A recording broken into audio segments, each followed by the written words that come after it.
The transport shuttle descended through gray clouds that seemed to weep over the dying world below.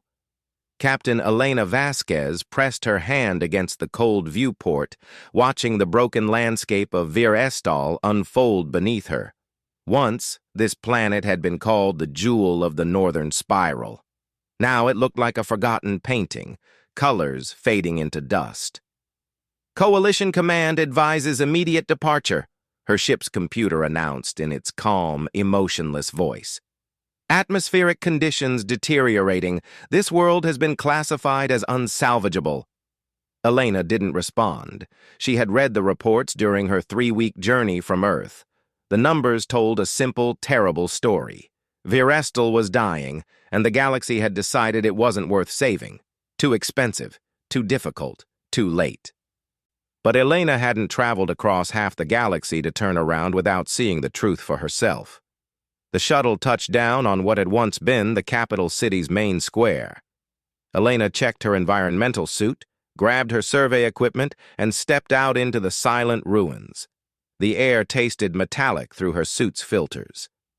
Buildings that had stood for thousands of years now leaned like tired old men, their crystalline walls cracked and dulled. She walked slowly through empty streets, her boots crunching on scattered debris. Vir Estal had been home to the Virani people, a species known throughout the galaxy for their artistic achievements and gentle philosophy. Their cities had been living works of art, grown rather than built, shaped by harmonious technology that worked with nature instead of against it. All of that was gone now. The history was simple enough. 20 years ago, a territorial dispute had erupted between the Virani rulers and their ancient protector, a massive being called Azurath, the Crystal Dragon. Dragons were rare in the galaxy, ancient creatures who bonded with worlds and helped maintain ecological balance through their unique bioregulatory presence. When Azurath left, the careful balance collapsed. The planet's weather systems began failing. Plants died, waters turned toxic. The Virani tried to fix it with technology, but they didn't understand the deep connection their world had needed. Within 5 years, most of the population had evacuated. Within 10, the last refugees had departed. Now, Vir Estal was a graveyard, officially abandoned. Elena entered what appeared to be a residential district. Homes stood open, belongings scattered, as if the owners had planned to return. She recorded everything with her scanner, documenting the loss for her report. The Coalition had sent her to confirm what everyone already believed. This world was beyond hope. But something made her keep looking. She turned down a narrow street between buildings that had once been gardens. Crystalline vines, now gray and brittle, climbed the walls.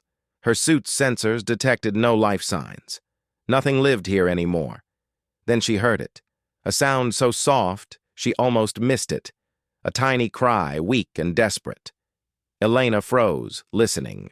There it was again, not the wind, not her imagination, something alive.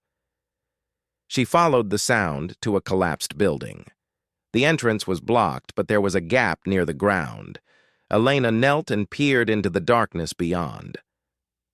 Her helmet light illuminated a small chamber, probably once a storage room, and there, huddled in the corner on a pile of rotted fabric, was the tiniest creature Elena had ever seen. It looked like a kitten, no bigger than her hand.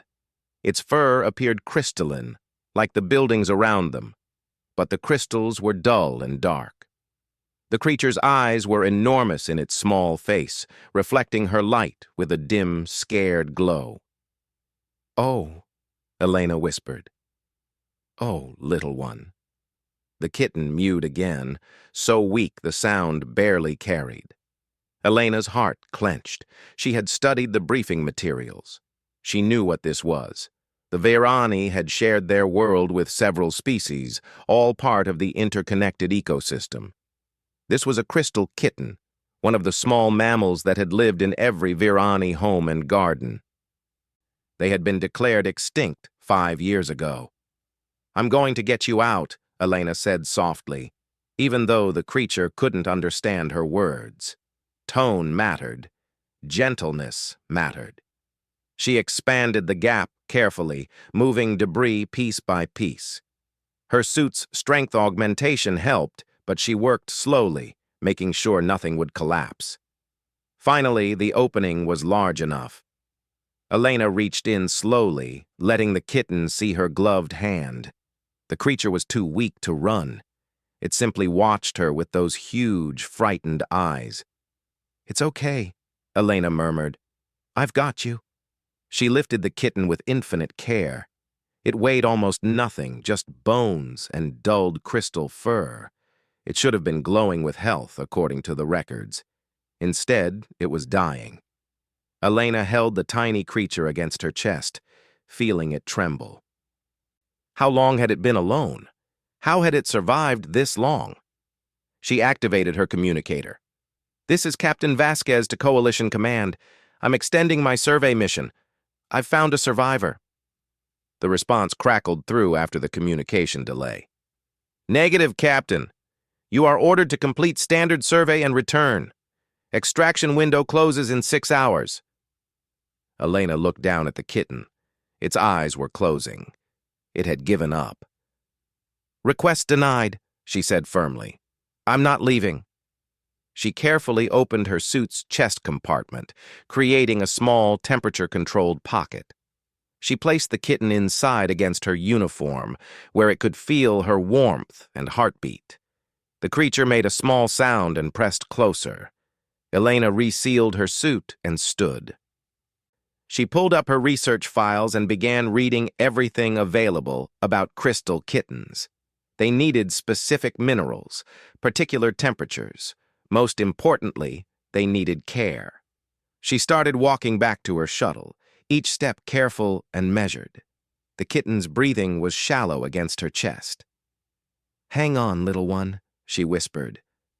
"I'm going to call you Ember, because you're the last spark of life on this world, and I'm going to make sure you keep burning." As she walked through the dead city, Elena's mind was already working. She had read the classified reports. She knew that Azarath, the crystal dragon, hadn't simply abandoned Virastal. He had been driven away by rulers who had stopped caring about their world's smallest creatures. And she knew where he was now. The fire ranges. A volcanic region no species could survive. No species except humans, perhaps. Humans with their stubborn refusal to accept the impossible. Elena reached her shuttle and climbed aboard. She fed Ember carefully with synthesized nutrients, watched the tiny creature slowly respond to warmth and food, and she began planning a journey that everyone would call foolish. She was going to find a dragon. Elena spent 3 days in her shuttle, nursing Ember back from the edge of death. The tiny crystal kitten required constant care. Every 2 hours, Elena fed her specially mixed nutrients. She maintained precise temperature controls. She talked to Ember constantly, her voice a steady comfort in the quiet ship. Slowly, miraculously, the kitten began to recover. The dull gray of her crystalline fur started showing hints of pale blue. Her eyes grew brighter. On the 3rd morning, Ember purred for the first time, a sound like tiny bells chiming. "There you are," Elena whispered, tears in her eyes. "Welcome back, little spark." But Elena knew this was only the beginning. Ember needed more than food and warmth. She needed her world to live again, and that meant finding Azarath. Elena accessed every database she could reach. The crystal dragon's last known location was the Fire Ranges, a volcanic mountain chain on Virastal's southern continent. The region was geologically unstable, filled with toxic gases and extreme temperatures. Even before the planet's collapse, no Virani had ventured there. It was approximately 800 kilometers from her current position. Elena began preparations. She fabricated protective gear from her shuttle's emergency supplies, creating layers of heat-resistant materials. She loaded a hover sled with water purification equipment, food supplies, and portable shelters. Most importantly, she constructed a special carrier for Ember, a climate-controlled pouch that would keep the kitten safe against her chest. On the 5th day, Elena sent a message on open galactic channels. She knew it would take weeks to reach most of the galaxy, but someone would hear eventually. This is Captain Elena Vasquez of Earth, transmitting from Virastal. I am beginning a journey to the Fire Ranges to seek an audience with Azurath, the Crystal Dragon. I carry with me the last known Crystal Kitten, one of Virastal's children. I believe this world can be saved, but it requires courage, compassion, and a willingness to face the impossible. I will document this journey. To anyone listening, every life matters. Every world matters. That is what it means to be human. She ended the transmission, secured Ember in her special pouch, and set out into the wasteland. The first week was the hardest. Elena traveled on foot, pulling her hover sled behind her. The sled's power systems were unreliable over the broken terrain, so she often had to drag it manually. The landscape stretched endlessly, a gray desert of dead vegetation and cracked earth. Each evening, Elena set up a small shelter. She checked Ember's health, fed her, played with her using a piece of salvaged fabric. The kitten was growing stronger daily, her crystal fur now glowing with soft blue light in the darkness. Elena recorded video logs each night, broadcasting them on open channels. She talked about Earth, about humanity's own struggles with environmental destruction and recovery. She explained why she was doing this. Many species see compassion as weakness, she said to the camera one night, Ember sleeping peacefully in her lap. They think the strong should only care about the strong. But humans learned something important in our history. When we protect the smallest and weakest among us, everyone becomes stronger. A civilization that abandons its most vulnerable members is already dead, even if it doesn't know it yet. By the second week, the terrain changed. Elena entered what had once been vast forests. Now only dead trees remained, their crystalline branches shattered like broken glass. She walked carefully, her boots crunching over sharp fragments. The environmental challenges intensified. Toxic gases vented from cracks in the ground. Elena had to constantly adjust her route, finding safe passages through dangerous zones. She used her chemistry knowledge to test air samples, her engineering skills to modify her equipment when something broke. One afternoon, she encountered a field of what looked like smooth glass, stretching for kilometers. Her scanner revealed the truth. This had been a city, melted by extreme heat when the climate systems failed. Thousands had lived here once. Elena stood at the edge, Ember peeping softly from her pouch. "I'm sorry," Elena said to the empty wasteland. "I'm so sorry this happened to your world." She walked across the glass field, her reflection warped and strange beneath her feet. It took 2 days to cross. Each night she wondered if she was making a terrible mistake. The fire ranges were still hundreds of kilometers away. Her supplies would hold, but barely. But when doubt crept in, Elena would feel Ember's warm weight against her chest, hear the tiny purring, and remember why she couldn't turn back. By the 3rd week, other species began responding to her broadcasts. The messages arrived with significant delay, but they came. Some called her foolish, others called her inspiring. A few offered advice on dealing with dragons, though most admitted they had never met one. One message came from a Virani elder living in refugee settlement.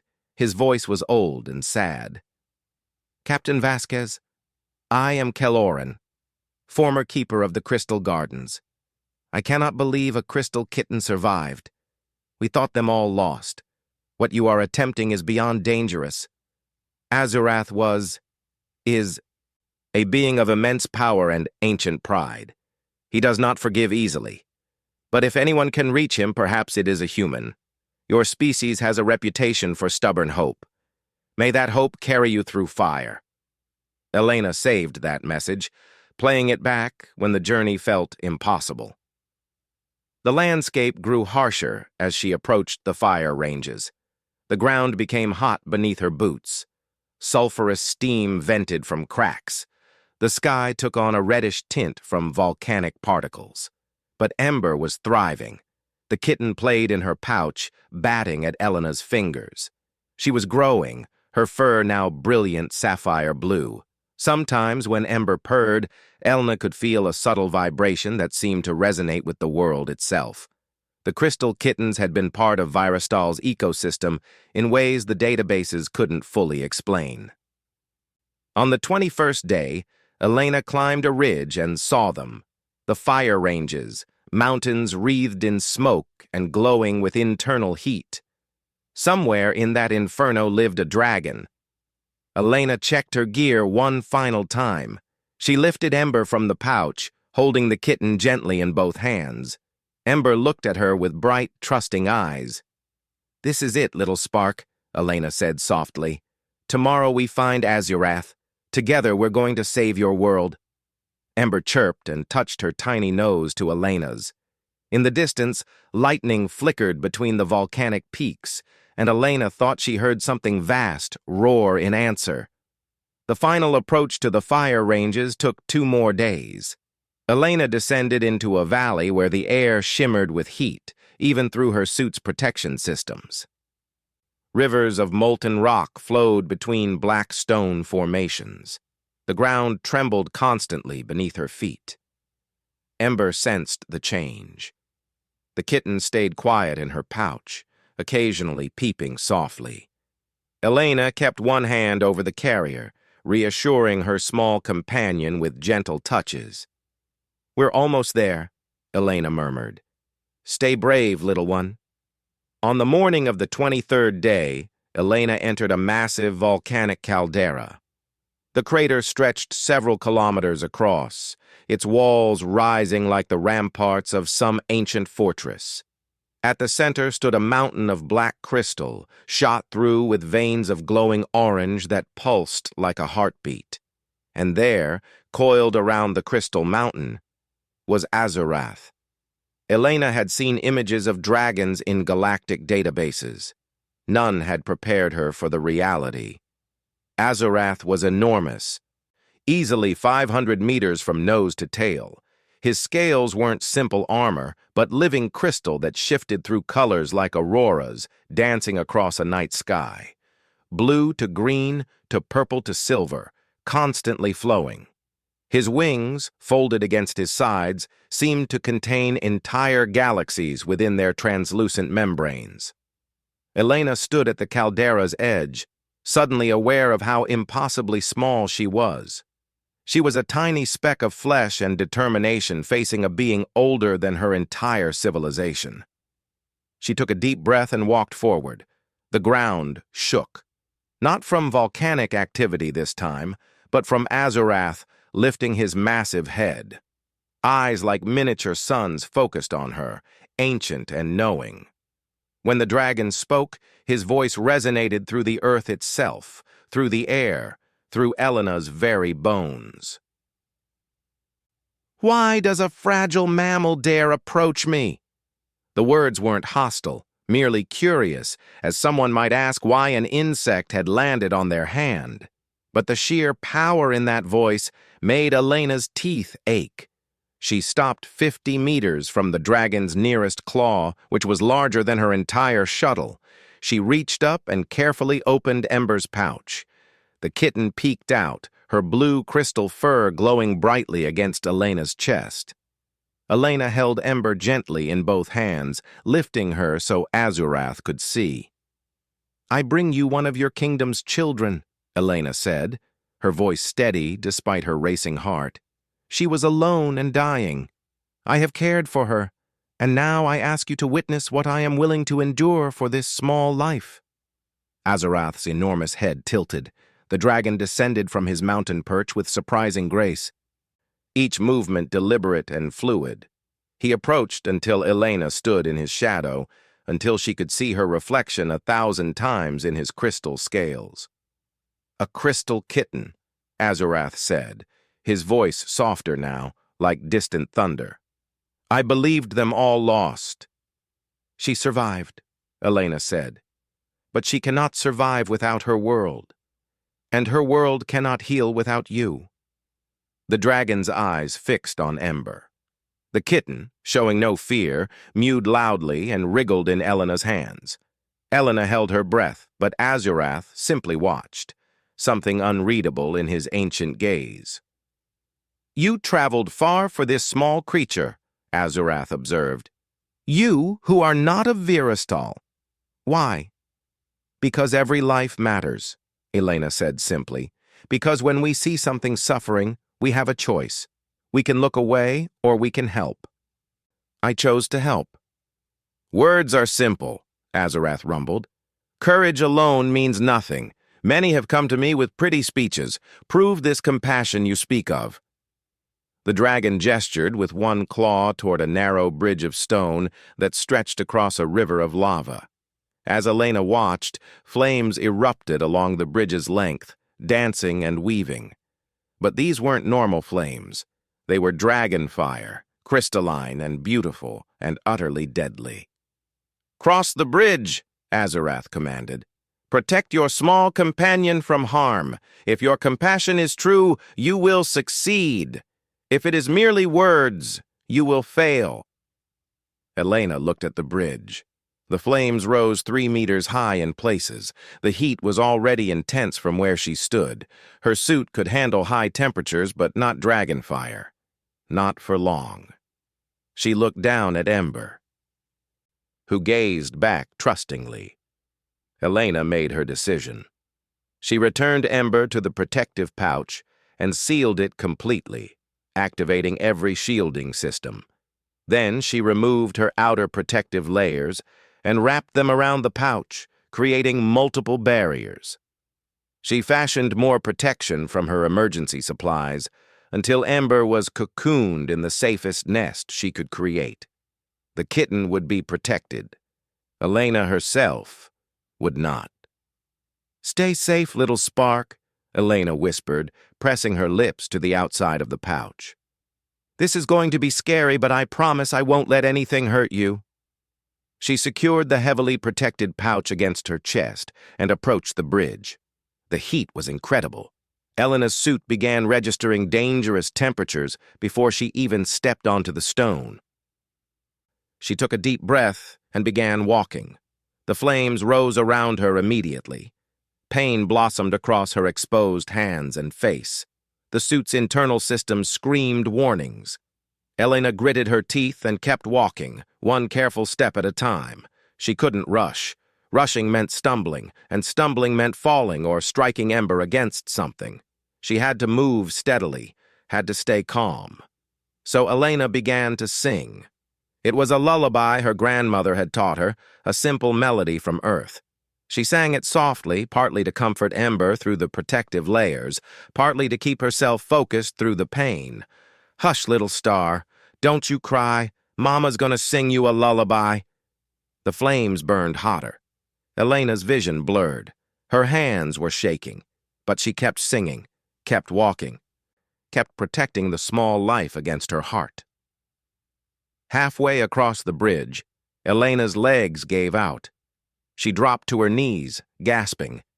The pain was overwhelming. Every instinct screamed at her to retreat, to save herself. But Ember was depending on her. Elena began to crawl. She pulled herself forward with burned hands, dragging her knees across hot stone.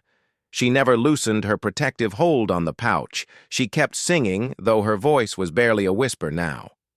And if that lullaby don't soothe, Mama's gonna find the brightest moon. The end of the bridge seemed impossibly far. Elena's vision darkened at the edges, but she saw it, just ahead. Just a few more meters, one more pull, one more desperate movement forward. Elena collapsed onto cool stone beyond the flames. She lay there, trembling, her body screaming in agony. But her arms remained locked around the protected pouch. With shaking hands, she opened the layers. Ember tumbled out, completely unharmed, her crystal fur glowing brilliantly. The kitten chirped happily and nuzzled Elena's burned face. Elena managed a smile. "We made it, little spark. We made it." A massive shadow fell over them. Azarath descended, his enormous head lowering until his eyes were level with Elena's. The dragon was silent for a long moment. Then, slowly, deliberately, Azarath bowed his head to the ground before her. "I have seen enough," the dragon said, and his voice held something Elena had not heard before. "Respect. Rest now, small warrior. You have earned your answer." Elena woke to the sound of crystal chimes singing in harmony. She opened her eyes slowly, confused. The last thing she remembered was collapsing at the end of the bridge, Ember safe in her arms. Now she lay on a bed of smooth, warm crystal that seemed to pulse with gentle light. Her burns were gone. Her skin felt new, sensitive but whole. Ember slept curled on her chest, purring softly. "You have returned to consciousness," Azarath's voice rumbled from nearby, much softer than before. "Good. I feared my healing may have been too late." Elena sat up carefully, cradling Ember. They were inside a vast crystal cave, its walls glowing with inner light. Azarath rested nearby, his enormous form somehow peaceful in the enclosed space. His scales showed gentle blues and greens now, calm colors. "You healed me?" Elena asked, touching her face in wonder. "Dragon fire can burn, but it can also restore," Azarath explained. "Few know this. Fewer still have earned the right to experience it.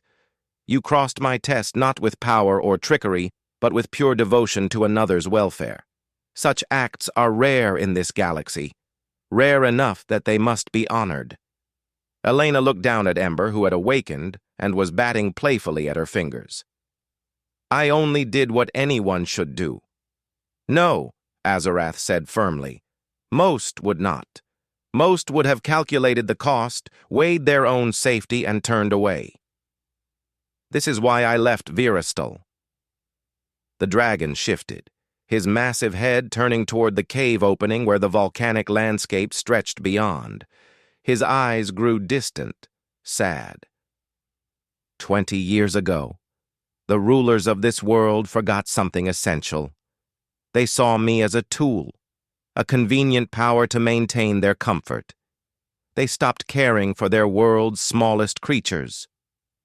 The crystal kittens were everywhere once, in every home and garden. They are keystone species, their presence indicating the health of the entire ecosystem. Elena listened carefully, stroking Ember's soft fur. "When the crystal kittens began disappearing, I warned the rulers," Azarath continued. "I told them that a civilization which ignores its most vulnerable members was already dying. They laughed. They said such small creatures didn't matter. Only productivity mattered. Only profit and power." The dragon's scales flickered with angry reds for a moment before calming again. "I gave them one final chance. I asked them to dedicate resources to saving the crystal kittens to show they still understood compassion. They refused. They called me sentimental, outdated, so I left. I could not support a kingdom that had lost its heart." Elena felt tears forming. "And the world collapsed without you. Yes, without my presence, the ecological balance failed. By the time the Verani realized their mistake, it was too late. They evacuated, abandoning their world as they had abandoned their smallest creatures." "But you stayed," Elena observed. "You didn't leave the planet entirely." "This is still my world," Azarath said quietly. "Even broken, even dying, it is mine to guard. I waited, hoping someone would come who understood. 20 years I waited." The dragon's eyes focused on Elena with an intensity that was almost physical. "And then you arrived. A human from a distant world, carrying nothing but determination and a fragile life. You asked for nothing for yourself. You crossed fire not to prove your strength, but to protect another. You showed me what I had hoped to see, that somewhere in this galaxy, compassion still exists." Ember chose that moment to chirp loudly, as if agreeing. Azarath's massive face softened, and the dragon did something Elena had not expected. He smiled. "Come, small one," Azarath said gently. "Let me see you properly." Elena stood and walked to the dragon's enormous head. She held Ember out carefully. Azarath lowered his snout until it was level with the tiny kitten. Ember showed no fear. She reached out with one small paw and touched the dragon's nose.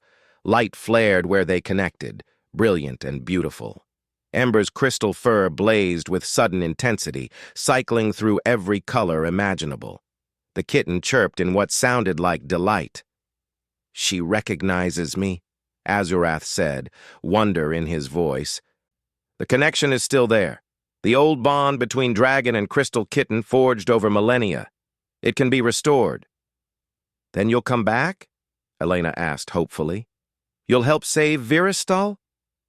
"I will consider it," Azarath said carefully. "But the world needs more than my presence. It needs resources, expertise, dedication. The Galactic Coalition abandoned Viristal. Why would they return?" Elena felt determination surge through her. "Because I'm going to make them understand.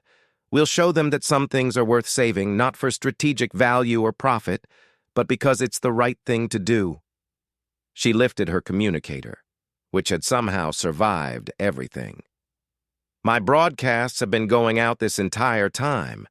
By now, half the galaxy has watched our journey. They've seen Ember. They've seen what we accomplished together." As if summoning them, her communicator began chiming with incoming messages. Dozens of them, hundreds. Elena's eyes widened as she scrolled through them. Messages of support from across the galaxy. Scientists offering their expertise. Engineers volunteering their skills. Even ordinary citizens pledging donations. Her journey had touched something in countless beings, inspired them to action. "Look," Elena said, showing the screen to Azarath. "People want to help. They just needed someone to show them it was possible." One message stood out. It came from Earth's diplomatic corps. "Captain Vasquez, your actions have resonated throughout human space. We are mobilizing resources and support. Earth stands ready to lead the restoration effort. We will bring this proposal to the Galactic Coalition Council within the week. Your courage has given us the foundation we need." Elena felt tears of joy now. "It's happening. We can actually do this." Azarath was quiet for a long moment, watching Ember play in Elena's arms. The kitten glowed with health and happiness, a tiny beacon of hope. "Very well," the dragon finally said. "If the galaxy is willing to commit to true restoration, to protecting even the smallest life, then I will return. But I have conditions." "Name them," Elena said immediately. "The crystal kittens must be given highest protection status, no exceptions. And you, Elena Vasquez, must oversee the restoration personally. I will not work with bureaucrats who see this world as a project. I will only work with someone who has proven they understand what truly matters." Elena looked at Ember, then at the vast dragon, then out at the broken world beyond the cave. She thought of her life before, comfortable, safe, predictable. She thought of what she was being offered, years of hard work, uncertainty, challenges that would test every skill she possessed. "I accept," Elena said without hesitation. Ember chirped happily, and even Azarath's rumbling laugh sounded like thunder bringing rain to a drought-stricken land. The real work was about to begin. 3 weeks after Elena's crossing of the fire bridge, she stood before the Galactic Coalition Council. The Grand Chamber on Station Unity held representatives from 200 worlds, all watching her with varying degrees of interest and skepticism. Elena wore a simple uniform. On her shoulder sat Ember, now twice her original size and glowing with vibrant sapphire light. Behind her, displayed on the massive viewing screen, Azarath appeared via holographic transmission from Viristal. The council chair, a dignified Centaurian named Velkos, spoke first. Captain Vasquez, your journey has captured galactic attention. However, sentiment alone cannot justify the resource allocation you request. Virastal was officially declared unsalvageable. Why should we reverse that decision? Elena stepped forward confidently. Because, Council Chair, this isn't about one world. It's about what kind of civilization we want to be. She gestured to the screen behind her, where images of dying Virastal appeared alongside statistics and projections. We claim to be advanced enlightened species. But civilization isn't measured by our technology or military power. It's measured by how we treat those who cannot defend themselves. Virastal fell because its leaders forgot that principle. The galaxy abandoned it for the same reason. A Thoraxian counselor spoke up, their translator rendering their clicks into standard galactic speech. Restoration would cost trillions of credits. We have limited resources. Why invest in a dead world when living ones need help? Elena had expected this. Because Virastal isn't dead. Ember is proof of that. The kitten chirped on cue, and despite themselves, several counselors smiled. We found 17 more crystal kittens in deep cave systems, Elena continued. The species survived. With proper care, they can flourish again, but they're keystone species. Their health indicates ecosystem health. Saving them means saving the entire world. A human counselor from Mars Station leaned forward. Captain, Earth's delegation supports your proposal. We're prepared to commit significant resources. Humanity has experience with ecological restoration. We've brought species back from the brink of extinction on our own world. We can do it again here. Other human representatives nodded agreement. Elena felt gratitude wash over her. Her own people understood. But it's not just about resources, Elena said. It's about partnership. Azorath, would you please explain? The dragon's holographic image grew larger, commanding attention. When Azorath spoke, his voice filled the chamber with undeniable authority. For 20 years I waited, the dragon said. I waited for someone to prove that compassion still existed in this galaxy. Elena Vasquez walked through fire to save one small life. She asked for nothing for herself. She showed me what true strength looks like. The dragon's scales shifted to warm, approving colors. I will return to Virastal. I will help restore its balance, but only if this council commits to protecting every species on that world, especially the smallest and most vulnerable. If you agree to build a civilization based on care rather than exploitation, I will dedicate my power to this cause. Silence filled the chamber. Then Velkos spoke carefully. You ask us to commit enormous resources based on principle alone. Some will call this impractical. Elena met the council chair's eyes. With respect, sir, what's impractical is abandoning our values whenever they become inconvenient. Yes, this will be expensive. Yes, it will take decades. But imagine what it will prove. That we can restore what we've broken, that we value compassion over profit, that we protect the powerless. She paused, letting her words sink in. Every young being in this galaxy will learn about Virastal's restoration. They'll learn that their lives matter, no matter how small they are. They'll learn that their civilizations care about doing what's right, not just what's easy. Is that not worth the investment? A lengthy debate followed. Elena answered questions, presented data, and shared testimonials from volunteers across the galaxy who wanted to help. Azorath provided technical details about the ecological restoration process. Ember, perhaps understanding the importance of the moment, behaved perfectly. Finally, after 3 hours, the vote was called. 162 in favor. 38 against. Virastal would be saved. 6 months later, Elena stood on a hillside overlooking what had been a dead valley.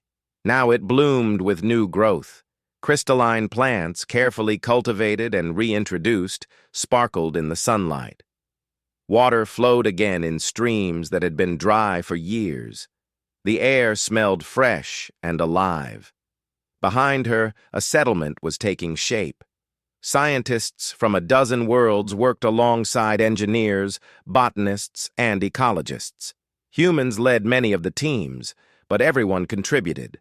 The settlement's design incorporated Virani architecture with practical modern systems, creating something both beautiful and functional. At the valley's center, Azurath rested in the sunshine, his presence already stabilizing the regional climate. His scales glowed with contentment. Around him, 18 crystal kittens played and tumbled, their population slowly growing under careful protection. Ember, now fully grown and magnificent with her sapphire crystal fur, sat beside Elena. The kitten had become a symbol of hope, her image recognized across the galaxy. A familiar Virani elder approached, walking with a cane but smiling broadly. Kel-Orin, the former keeper of Crystal Gardens, had returned with the first group of refugees. "Captain Vasquez," he said warmly. "Or should I say, Guardian Ambassador?" Elena smiled. "Elena is fine." "The gardens are responding beautifully," Kel-Orin said, gesturing to the valley. "In another year, we can begin reintroducing more complex species. In 5 years, perhaps the first Virani families can return permanently." "That's wonderful news," Elena said. She had made Virestal her home. Her small dwelling sat at the forest's edge, simple but comfortable. Every morning she woke to Ember's purring and the sight of a world healing. A group of young students approached, children from various species who had come to learn about restoration ecology. They carried data pads and looked at everything with wide, curious eyes. "Guardian Elena," one called out, a young Thoraxian. "Is it true you walked through Dragonfire?" Elena knelt to their level. "I did. But not because I'm special or particularly brave. I did it because someone needed help, and I could provide it." "But weren't you scared?" a human child asked. "Terrified," Elena admitted honestly. "But being scared doesn't mean you don't act. It means you act despite the fear. That's what courage really is." A Centaurian student raised their hand. "Our teacher says Virestal is teaching the whole galaxy about compassion. Is that true?" Elena looked out at the healing valley, at Azurath watching over the playing kittens, at the diverse teams working together toward a common goal. "I hope so," she said. "Every being in this galaxy deserves to know that their life has value, that there are people who will fight for them, protect them, and refuse to give up on them. That's what we're building here. Not just a restored world, but a reminder of what we can achieve when we choose compassion over convenience." The students nodded seriously, absorbing her words. That evening, Elena sat with Ember and Azurath as the sun set over the valley, painting the sky in brilliant colors. The dragon had become not just an ally, but a friend, their conversations ranging from ecological science to philosophy, to simple appreciation of beauty. "You changed everything, small warrior," Azurath said quietly. "One human with one fragile life, and you shifted the galaxy's conscience." Elena scratched Ember behind the ears, the crystal kitten purring contentedly. "I just did what needed doing. Anyone could have." "But they did not," Azurath countered. "You did, and that makes all the difference." Years would pass. Virestal would continue healing, becoming not just restored, but reborn as something new. A living monument to cooperation, compassion, and the belief that every life matters. The Virani would return, joining their world with humans and dozens of other species in a unique, multicultural sanctuary. But in this moment, Elena simply sat with her friends. watching stars emerge in the darkening sky, feeling the warmth of Ember against her side and the vast protective presence of Azarath nearby. She had faced dragon fire for a helpless kitten, and in doing so, she had reignited hope across an entire galaxy. The kingdom was broken no more. It was forever changed, forever healing, forever a testament to the simple truth that courage and compassion combined could overcome anything, even the impossible.